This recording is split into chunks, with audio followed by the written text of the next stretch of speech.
দেখো আমার এখানে রয়েছে মা কালীর একটা মূর্তি, আর ঠিক তার সামনে এখানে রয়েছে গণেশের মূর্তি। একটু আগে এদেরই একটা টিমের সাথে আমার অশান্তি হয়ে গেছে। সকাল সকালই গাঁজা বা ওই জাতীয় কোনো রকম নেশার বস্তু পান করেছিল, দেখেই তাদের বোঝা যাচ্ছিল। মুখে এরকম আঙুল দিয়ে বলছে চোখ চোখ। এই দাদাটা অলরেডি ঘোরানো শুরু করেছে কম বেশি। রাস্তা এতটাই খারাপ যে পা এমনিতেই ব্যথা হয়ে যাবে, তার উপরে এইরকম নোংরা। এবার তোমাদেরকে দেখাচ্ছি এক অদ্ভুত কাউড়। শ্রাবণ মাস যত শেষের দিকে এগিয়ে চলেছে, তারকেশ্বরের জলযাত্রা আরো বেশি জমজমাট হয়ে চলেছে।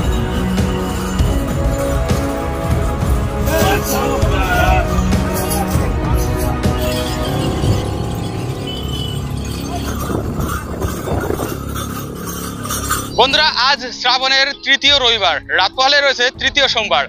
তো এই তৃতীয় সোমবারে বাবার ভক্তরা অর্থাৎ জলযাত্রীরা চলেছে শেওড়াফুলি থেকে জল তুলে তারকেশ্বরের উদ্দেশ্যে। আগের রবিবারগুলিতে যেমন তারা শেওড়াফুলি থেকে যাত্রা করেছে, এই রবিবারেও তারা বেরিয়েছে সোমবারে বাবার মাথায় জল ঢালে বলে বিভিন্ন রকম উপায়ে, বিভিন্ন রকম সিস্টেমে। শুধুমাত্র বাঁক নিয়ে, কেউ বা শুধুমাত্র জলের ঘট নিয়ে, কেউ বা এইরকম বড় বড় কাউড় সাজিয়ে। তো তৃতীয় সপ্তাহের এই শেওড়াফুলি থেকে তারকেশ্বর যাত্রা আজ এই ভিডিওর মাধ্যমে আমি তোমাদের সামনে উপস্থাপিত করব। ভিডিওটা শুরু করব এই সমস্ত জলযাত্রীরা যেখান থেকে জল নিয়ে আসছে, অর্থাৎ নিমাই তীর্থ ঘাট থেকে।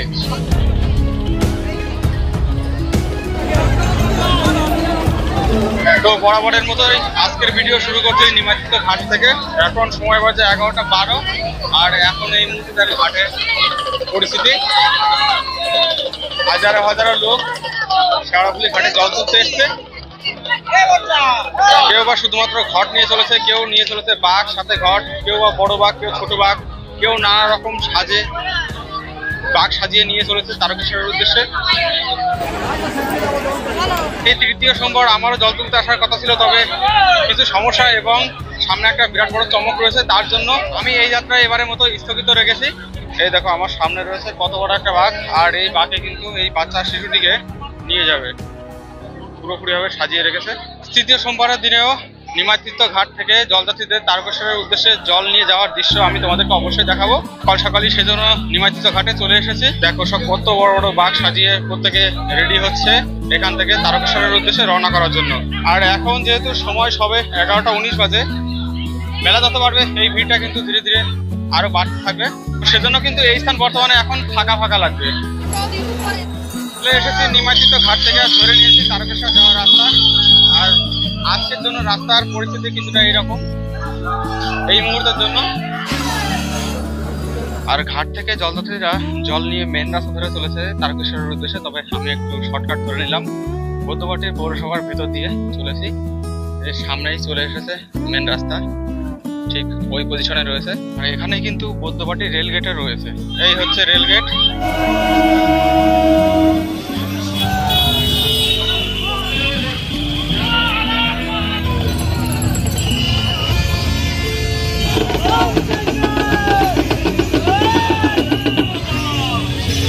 তো বৌদ্ধবাটি রেল গেট ক্রস করে চলে এলাম।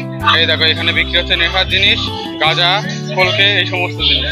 যে কোনো ধর্মীয় স্থানে বা ধর্মীয় যাত্রা এই সমস্ত জিনিস অবশ্যই ব্যান হওয়া প্রয়োজন আছে। এ কথা শোনার পরে হয়তো অনেকে আমাকে বলবে বাবার প্রসাদ আমরা খাবো না, বাবা এটা খেয়েছিল। তাহলে তাদেরকে উদ্দেশ্য করে বলি, বাবা তো 20ও খেয়েছিল, তোমরা 20টা খাও, 20টা কেন বাদ দিচ্ছ? আসলে এদের পরে এখন আমার খুবই রাগ হচ্ছে। একটু আগে এদেরই একটা টিমের সাথে আমার অশান্তি হয়ে গেছে বৌদ্ধবাটি রেলগেটের কাছেই। তোমরা প্রত্যেকে কম বেশি জানবে সকাল সকাল বৌদ্ধবাটি রেলগেটের কাছে শুধুমাত্র জলযাত্রী নয়, এখানকার স্থানীয় পাবলিক তারাও এখানে ভিড় করে। তো এক্ষেত্রে যদি সেখানে ঠেলা মারা হয়, তো যারা অন্য যাত্রী যারা আছে তারা কোথায় যাবে, তারা কিভাবে যাবে? রেলগেটের কাছে আসতে একটা টিম আমাকে ধাক্কা মেরে ফেলে দেওয়ার চেষ্টা করছিল, আর সেটার প্রতিবাদ করে তাদের সাথে একটু অশান্তি বেঁধে দেয়। সকাল সকালই গাঁজা বা ওই জাতীয় কোনো রকম নেশার বস্তু পান করেছিল, দেখেই তাদের বোঝা যাচ্ছিল। মুখে এরকম আঙুল দিয়ে বলছে চোখ চোখ। বলো কি বলবো এদের? যাই হোক, এখন কিছু করার নেই, যতটা সময় আছে এখানে এদের সাথে এনজয় করবো। আর আগের দিনের মতো আজকেও দেখো জলযাত্রীদের জন্য এখানে রাস্তার উপরে জলের ব্যবস্থা করে দিয়েছে। আর এইবার এসে পৌঁছালাম বৌদ্ধবাটি চৌমাথাতে। এখান থেকে এইদিকে চলে গেছে জল তোলার জন্য গঙ্গার ঘাট, আর এইদিকে আমাদের যেতে হবে। আর এখান থেকেই কিন্তু বড় বড় মূর্তি সহকারে কাওড় যাত্রা দেখা যায়। এই দেখো এই একটা যাচ্ছে ভোলা মহেশ্বর, আর এখানে আরো আছে। এটা হলো ডমরু। আমার এখানে রয়েছে মা কালীর একটা মূর্তি, আর ঠিক তার সামনে এখানে রয়েছে গণেশের মূর্তি। এই হচ্ছে গণেশ। আর এই মূর্তিটাও মা কালীর মূর্তি। আর সামনে দেখতে পাচ্ছ এইখানে বেশ কয়েকটি কাউর রয়েছে আশেপাশে। তো এবার এই কাউরগুলো তোমাদেরকে দেখাবো। আমার সামনে যে দেখতে পাচ্ছ এটা হচ্ছে ভোলা মহেশ্বরের মুখমণ্ডল। আর ঠিক তার সামনে এখানে আরো একটি রয়েছে, এখানে রয়েছে ভোলা মহেশ্বর নিষ্পান্নত অবস্থায়। এখনো এনারা যাত্রা শুরু করেননি, তার প্রস্তুতি চলছে। দেখতে পাচ্ছ পুজো দিচ্ছে এখানে। এখানে রামেশ্বরম মহাদেব মন্দিরের একটি টাওয়ার এনারা নির্মাণ করেছেন। আজকেও পুনরায় দেখা মিলল ছত্রপতি শিবাজী মহারাজের। গত দুদিনের তুলনায় আজ কিন্তু এখানে জলছত্রের পরিমাণ অনেকটা বেশি লাগছে। এখানে রয়েছে আরো একটি কাওড় শিব পার্বতীর। এরপরে এখানেও দেখতে পাচ্ছি একটা সুন্দর কালী মূর্তি রয়েছে, নিচে মরার কঙ্কালের মাথার প্রতিকৃতি বানানো, আর উপরে কালী মূর্তি। আর এই পজিশনে এবার দেখতে পাচ্ছ এখানে বেশ কয়েকটি ভোলা মহেশ্বরের কাওড় রয়েছে। এর প্রতিটাতেই লাইট সেটিং করা আছে। তো রাত্রিবেলা যখন এইগুলো লাইট জ্বালাবে তখন দারুণ লাগবে দেখতে। আর এখানে দেখতে পাচ্ছ সেবা শিবির রয়েছে। প্রতি সোমবারে প্রতি রবিবারে যেমন দেখা যায় ঠিক তেমনটাই। সামনে আরো কাওড় রয়েছে, সেগুলো তোমাদেরকে দেখাবো এখন।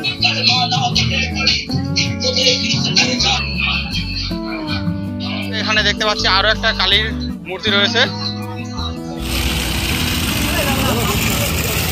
এবার তোমাদেরকে দেখাচ্ছি এক অদ্ভুত কাওড়, কলকাতার ট্রাম। হ্যাঁ বন্ধুরা, ঠিকই শুনেছো, এটা হচ্ছে দেখতে পাচ্ছ কলকাতার ট্রাম। তার মধ্যে বসে আছে এখানে গণেশ, কার্তিক, আর এখানে আছেন ভোলা মহেশ্বর এবং মাতা পার্বতী। আর সামনে আছেন নন্দী মহারাজ। বাঁশদুরনি সোনালী পার্কের তরফ থেকে এই কাওড়টা বেরিয়েছে। তো প্রচুর এবং নানান রকমের কাওড় কিন্তু আজকের এই তৃতীয় সোমবারের বা তৃতীয় রবিবারের যাত্রায় রয়েছে। দেখতে পাচ্ছ এখানে ছোটা ভোলা মহেশ্বর, আর তার ঠিক অপোজিটে এখানে রয়েছে বৃহৎ আকারের শ্রীকৃষ্ণের বাসি। এখানেও দেখতে পাচ্ছ জলযাত্রীদের পায়ে জল দেওয়া হচ্ছে, যাতে করে তারা অন্তত সামান্য হলেও আরাম পায় এই গরমের মধ্যে। চলে এসেছি দিল্লি রোডে, আর এই হচ্ছে এখানকার পরিস্থিতি। যেরকম রয়েছে প্রচন্ড গরম, সেরকম হাওয়া কিন্তু মোটামুটি হচ্ছে। আর যাদের হাঁটতে হাঁটতে সমস্যা হয়ে যাচ্ছে পায়ে, তারা এখানে এসে একটু রিলিফ নিচ্ছে মেডিকেল ক্যাম্পের থেকে। বাকিরা চলেছে তারকেশ্বরের উদ্দেশ্যে। এই ভর দুপুরেই কিন্তু প্রচন্ড ভিড়। আর এখানে দেখো মহাকালের আরো একটি মূর্তি দেখতে পেলাম, একেবারে নন্দীর পিঠে বসে আছেন। তো এইরকম প্রচুর কাওড় এবং জলযাত্রী কিন্তু শেওড়াফুলি ঘাট থেকে হাঁটতে চলেছে তারকেশ্বরের উদ্দেশ্যে। আর আমি যেহেতু জল ঢালবো না, তো আমি টোটাল তারকেশ্বর অব্দি যাবো না। যতটা আমার পক্ষে সম্ভব হয় হেঁটে যাওয়া ততটা যাবো, এবং তারপরে এখান থেকে রিটার্ন করব, এবং ততটাই তোমাদেরকে দেখাবো। এই দেখো এই দাদাটা অলরেডি খোঁড়ানো শুরু করেছে কম বেশি। এখনো তো তারকেশ্বর অনেক দূর বাকি। আসলে রাস্তা এতটাই খারাপ যে পা এমনিতেই ব্যথা হয়ে যাবে। জায়গায় জায়গায় ভালো আছে, আর অনেকটা জায়গা আছে খারাপ। তার উপরে এইরকম নোংরা ধোয়া উঠে আছে রাস্তায়। এখন দেখো আমি রয়েছি তারকেশ্বর যাওয়ার এই রাস্তার পাশে বিঘাটি মিলন হোটেলে। আর এখানেই রয়েছে প্রচুর কাওড়। এখানে রয়েছে জগন্নাথ, ভোলা মহেশ্বর, মা কালী এবং এই ছত্রপতি শিবাজী রয়েছে। আর প্রচুর জলযাত্রী এখানে তাদের বাঘটাকে রেখে দিয়ে এখানে রেস্ট নিচ্ছে। আর তার ঠিক পরে এখানে দেখতে পাচ্ছ মহাদেবের বিষপানের দৃশ্য এখানে কাওড়ের মাধ্যমে ফুটিয়ে তোলার চেষ্টা করা হয়েছে। এখানে রয়েছে ভোলা মহেশ্বরের একটা মূর্তি, আর তার ঠিক সামনে এখানে রয়েছে ভারত মাতা এবং সেই সাথে অপারেশন সিন্দুর। এখানে দেখো রয়েছে বাচ্চা মহেশ্বর, একেবারে চোখে চশমা পরিয়ে দিয়েছে। যাই হোক, দারুণ লাগছে কিন্তু।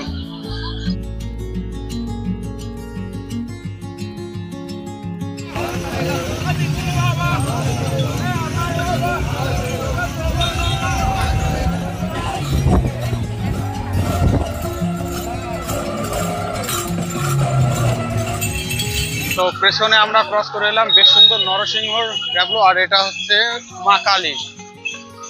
সামনে এখানে আরো রয়েছে,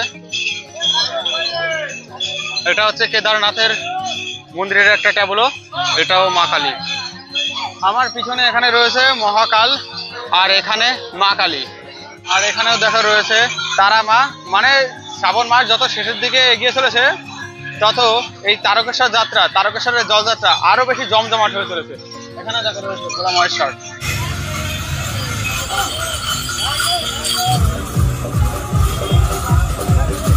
তো বন্ধুরা, শ্রাবণের তৃতীয় সোমবারে জল ঢালার জন্য জলযাত্রীদের এই যাত্রা কেমন লাগছে তোমাদের কমেন্ট করে কমেন্ট বক্সে অবশ্যই জানিও। দেখতে পাচ্ছ এখানেও রয়েছে হনুমান যখন মহিরাবণকে বধ করে পাতাল থেকে রাম এবং লক্ষ্মণকে উদ্ধার করে নিয়ে এসেছিল, তার একটা প্রতিকৃতি।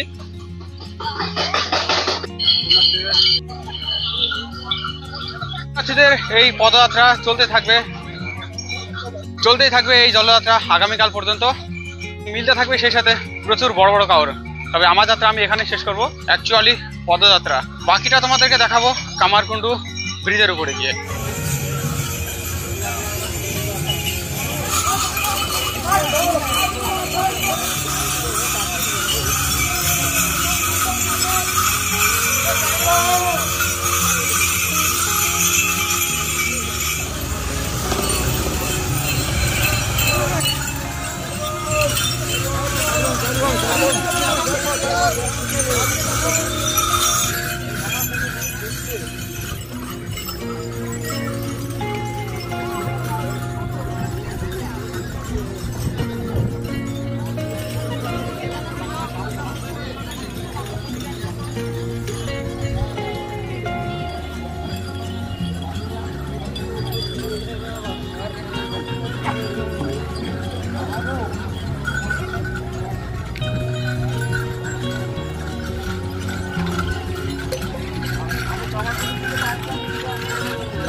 তবে যারা অনেক সকাল সকাল এসেছে তারা অনেকেই এই পর্যন্ত এসে পৌঁছেছে, অনেকে এই স্থান ছাড়িয়েও চলে গেছে। হয়তো মাঝপথে গিয়ে রেস্ট নেবে, অথবা আজকেই কেউ কেউ জল ঢালবে, কেউ কেউ আছে তারা একদম প্রথম দিকে মানে মন্দির খোলার সাথে সাথে জল ঢেলে বেরিয়ে আসবে এই জন্য। আর দেখো একটা ট্যাবলো আসছে বড়, এখানে হনুমানের ট্যাবলো, আর সামনে রয়েছে ভোলা মহেশ্বরের লিঙ্গ, শিবলিঙ্গ।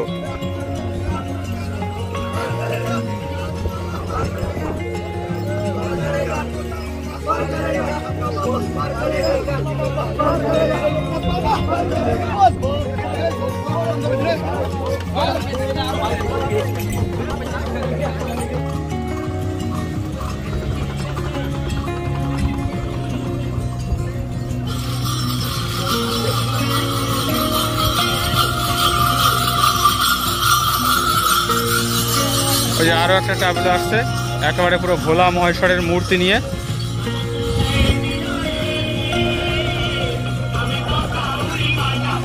আর সামনে রয়েছে গণেশের মূর্তি।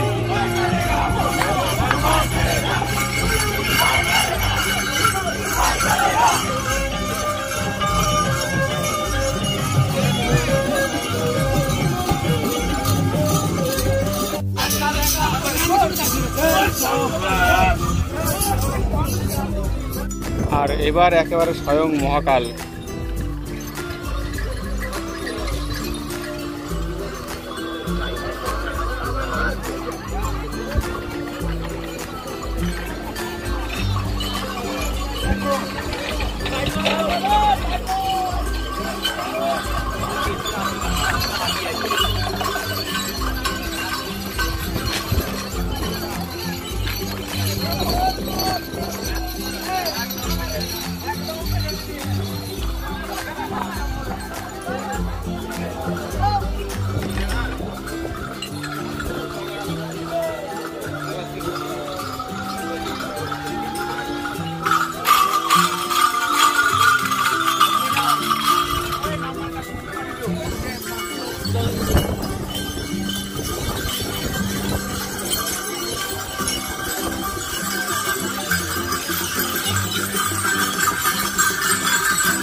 এই যে আরো একটা ট্যাবলো আসছে, আর এখানে ভোলা মহেশ্বর অন্যরকম রূপে।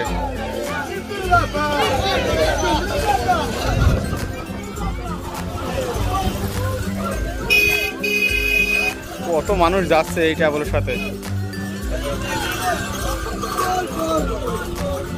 আর এই হচ্ছে বর্তমানে এখানে পরিস্থিতি কামারকুণ্ডু ব্রিজের উপরে।